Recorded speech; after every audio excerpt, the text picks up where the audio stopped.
करता हूँ तो साहिब इल्म हुजरा नशीं हो गए हैं और मामला ये है कि फ़रोग़ उर्दू के सिलसिले में एक तवील अरसा गुज़रा कि कोई इसके मुतल्लिक़ सोचे।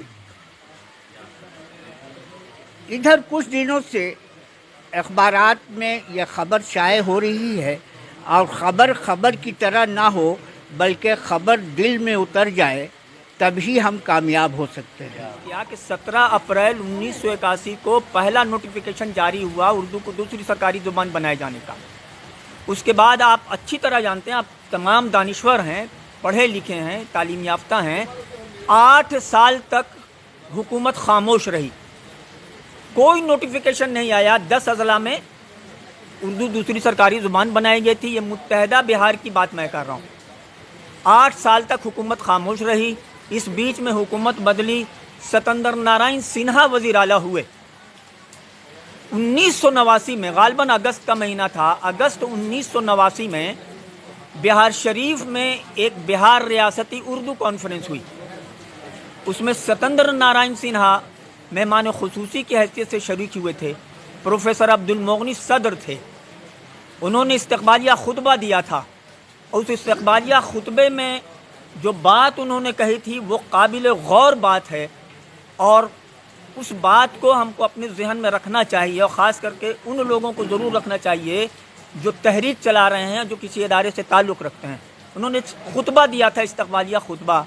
उस खुतबे में उन्होंने कहा था कि वज़ीर आला मोहतरम, उर्दू को दूसरी सरकारी ज़बान पहले मरहले में आपने बनाया गया बिहार में 17 अप्रैल 1981 को।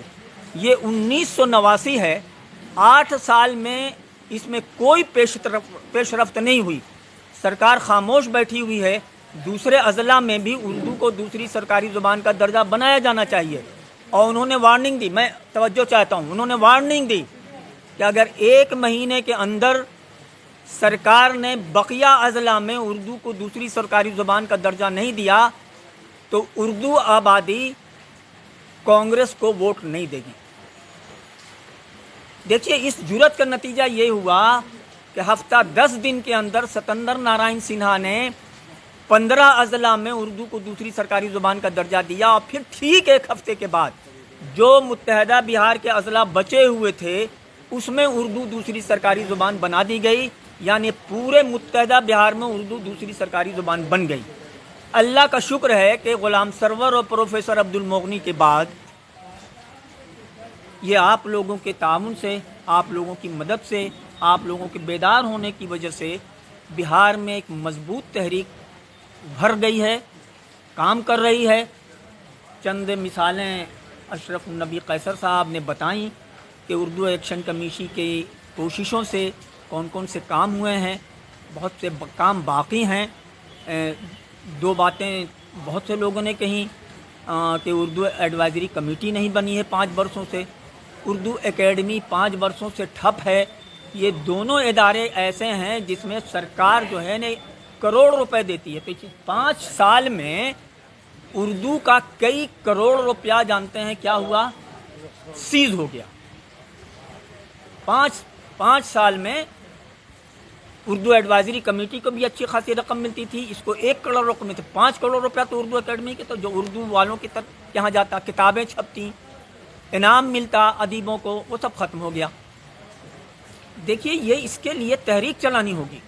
हम तो जो अजला के जो कारकुन हैं, जो अहदेदार हैं, मैं उनसे गुजारिश करता हूँ कि अगर सदर दफ्तर में अगर कोई धरना और मुजाहरा नहीं होता है, जुलूस अगर नहीं निकल रहा है, हम भी कोशिश कर रहे हैं कि हम लोग भी एक बिहार में एक बड़ा एक प्रोग्राम करें, एक कॉन्फ्रेंस करें ताकि सरकार तक बात पहुंची। उससे कबल हम ये चाहते हैं कि अजला में जानते हैं आप लोग एक आध दिन का 2 घंटे 3 घंटे 4 घंटे का एक जानते हैं धरना कहीं पर रखिए। उसमें सरकार से जो मुतालबा है वो रखिए और जो उर्दू आबादी से जो हमारी जो हमारी जो आरज़ुएँ हैं, जो कोशिशें हैं, वो हम उनके सामने रखें। हम समझते हैं कि अगर ज़िला की सतह पर इस तरह कोशिश की गई तो इसके नतायज बरा